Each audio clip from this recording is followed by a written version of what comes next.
Yo, ako nga pala si Lars Juan. Pero yon sa kaliwa ko, galing Taguig City at Pasig pa para sa inyo. Magingay para kay Lars Juan. Yeah! Juan, galing Pantagig.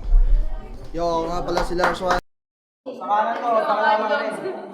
Palagbagan na, sasagasaan mga aapil na.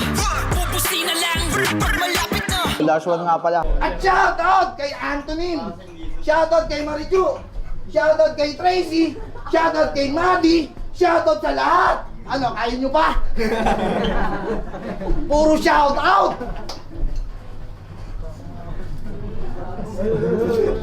Ha? Papalit ka ba? Kasi putang ina, lamang ka lang sa sulat pero lamang ako sa suntukan. Lamang ako sa suntukan. Wala akong kasama, baka abangan nyo ako. May CCTV.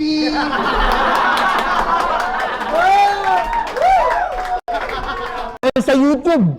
Oh, alam mo yan. Alam ko. Samantalang ako yung ticket, laging sold out. Kung meron ka ng battle, madalas nakikita sa Pornhub. Kasi manyakis ka. Grabe kumantot ng banayad. Tapos lahat ng kinantot mo, puta, yosi lang yung bayad. Grabe ka naman, tol. Wala kang pakundangan. Alas 12 ng gabi, naghahanap na sari-sari store na mauutangan. Isa pa sa mga binayong mong babae, nagngangalang Lester.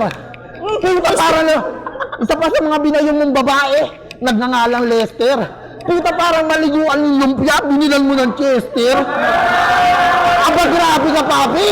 May choices pa si brother. Kung wala na yung mabilan ng Chester, puta, palag na sa camel. Aba, ano? Kinausap ako nito sa gilid, elimination. Sabi niya, tol, galingan mo. Quarter pa lang masyado ng apurado. Tapos malaman-laman ko sa inasal ang in-order mo, champurado.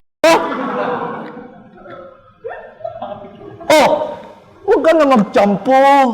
Kasi po yun yung low class siya. Ang bilis ng utak, so ibig sabihin, sopas ka. Ako na! Binigyan mo ako ng bata ba?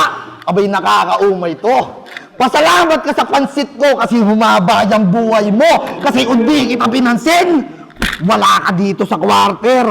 At kung dumating yung kalaban mo, malamang kabilang ka sa watcher. Di ba tinalo ka ni Da Vinci at the Red? Wag kasi puro gulay.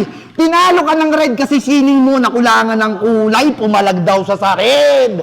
Eh di tamang himod ka ng dura mo. Nilamog ka ng bloods kaya kinalabas ang pulado.